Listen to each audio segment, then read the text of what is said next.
Good afternoon and welcome to probate court number 2. I'm Judge Brooke Allen. We're in Tarrant County, Texas, and I'm actually in the courtroom. So if anybody needed to be heard on this matter, they could be. This is the estate of Thomas W. Moore Jr., and this is a motion to allocate costs. We are live streaming on YouTube today for the Office of Court Administration.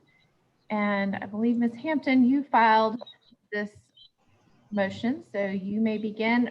Although, let me ask, I think we have everyone who's indicated they wanted to appear at this hearing, but if that is not correct, if someone will let me know. All right, go ahead, Ms. Hampton.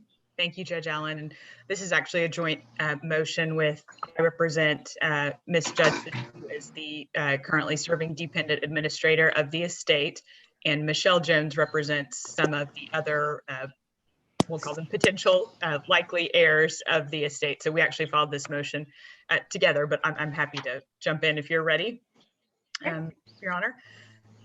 So this motion to allocate costs we filed, and Your Honor, before I jump into the merits of the motion, would it be helpful to review kind of how we got here? I know our prior hearing was with Judge Kelly. I didn't know. Well, I've read your motion that talks about the bill of review and how there were some errors out there that weren't initially known, and so the bill of review. Okay. Well, in light of that, Your Honor, we're asking to allocate the costs. As I mentioned, I represent Ms. Judson, who's the dependent administrator. Her, we'll call it, branch of the family tree were the heirs originally identified in the heirship proceedings. So they are, established. Ms. Jones represents, we'll call them the additional heirs from Mr. Moore's paternal great-grandmother. They collectively will inherit 1/4 of the estate. The heirs that were originally identified by the court inherit 1/2. So we have, with certainty, nailed down 3/4 of the heirs. It's this remaining 1/4 of the family tree that we're really talking about. And based on our kind of preliminary understanding, there are probably in excess of 100 heirs in that branch of the family tree.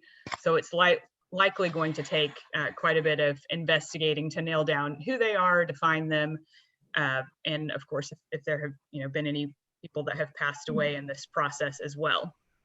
So what we would like to ask the court is to allocate the costs of finding that 1/4 to that 1/4 branch of the family tree, and the costs being the cost of the genealogist that needs to be hired in order to locate them, and then cost of citation and notifying those heirs, because we don't think they have any idea who Thomas Moore is, or that there is a pending estate out here of which they will ultimately inherit. So that's the kind of, in a nutshell, the reason for asking to allocate the costs to that 1/4 branch of the family tree. And Ms. Jones might be able to add more about the identity of the heirs that she represents that are, that we have nailed down at this point. Okay. Ms. Jones, do you have anything? Yes, Your Honor, thank you. I represent 14 of the 15 known paternal heirs of the paternal great-grandmother. The 15th heir has been reached out to by the researcher. We do know her last known information, but she's not appeared as of yet, but we do know who she is. We do have one post-deceased estate where we've confirmed with the attorney for the estate in Indiana that there will be an order coming on that one. So that side of the family is very clear. The researcher, Your Honor, that provided that information started the process of trying to look into the paternal great-grandfather line, and that's where all the information you see came from with regard to the anticipated numbers of lines and possible heirs.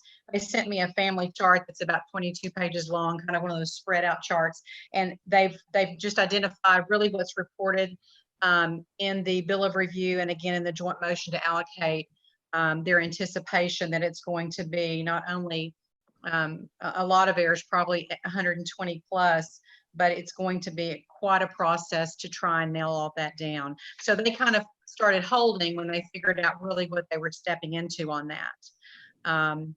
But everyone else on the maternal great grandmother is determined, or at least by our researchers is determined, not yet by the court. Okay. Ms. Fox, are you our attorney ad litem? Yes, Your Honor. I would have a question for Michelle Jones. Was there I thought there was one of your persons on your line that you're representing that is also in a guardianship? There was a question about Angela Fikes, who is listed, who no one was able to make contact with, and it was thought that maybe she was incapacitated, but she has since contacted the researcher and acknowledged that they had reached out to her and said that she would be forwarding the information to her attorney. So at this stage, we believe she has capacity. She's just not yet appeared in the estate. If we get any follow-up from her directly, we'll notify everyone of that fact. But I believe, I don't believe she's incapacitated at this time. Okay. Your Honor, I believe it will take hiring a genealogist to figure out this last quarter of this line. We've all spent countless hours even to get to this point, and I feel confident on the 3 quarters that we do know, or we believe we know. There is going to be a lot of work on that last line.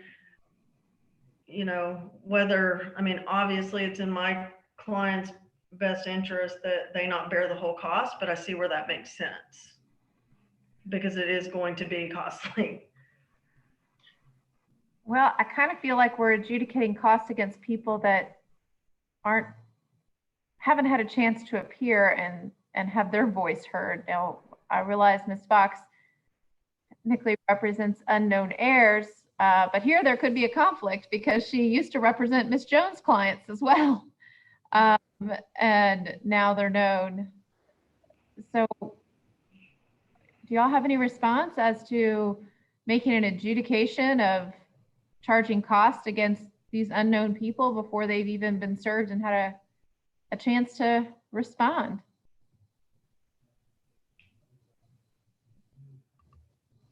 Okay. Your Honor, I think my position would be that, and the maternal heirs came into this case and were able through the process of the heirship proceeding to prove that up through, I guess, independent witnesses. The paternal side of the family, however, did not, were not determined at that time and only became known much later in the process of the administration. And the paternal great grandmother heirs that I represent have really carried the cost associated with their search. It's not a cost that's been charged to the estate as a whole. And so my argument would just be in equity that, in fact, the heirs to date who have been identified and who are before the court, each of those groups have each carried the cost associated with establishing their heirship. And that would be the equitable argument I think that would be appropriate. And then looking at the last quarter and saying, we don't know who they are. They don't know Mr. Moore apparently.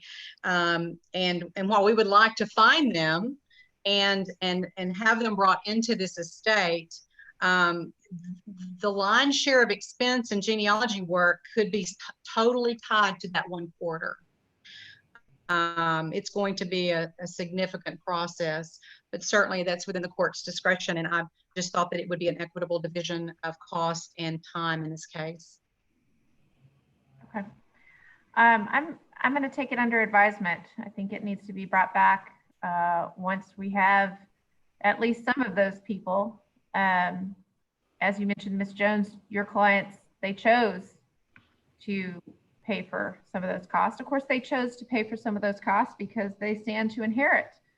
Correct, Your Honor. That is correct. I've looked at the inventory, so I have a idea of what we're talking about as far as the size of the estate. So I'm take it Under advisement, I appreciate y'all being here virtually. Thank you, Judge. Anything else for today?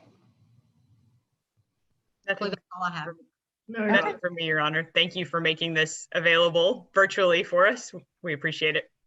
Absolutely. We are doing what we can, and I look forward to seeing everyone in person starting in June. Yes, thank you, Judge. That would be Thank good. y'all. Thank y'all. Thank you. Have a good day. Bye-bye. Bye-bye.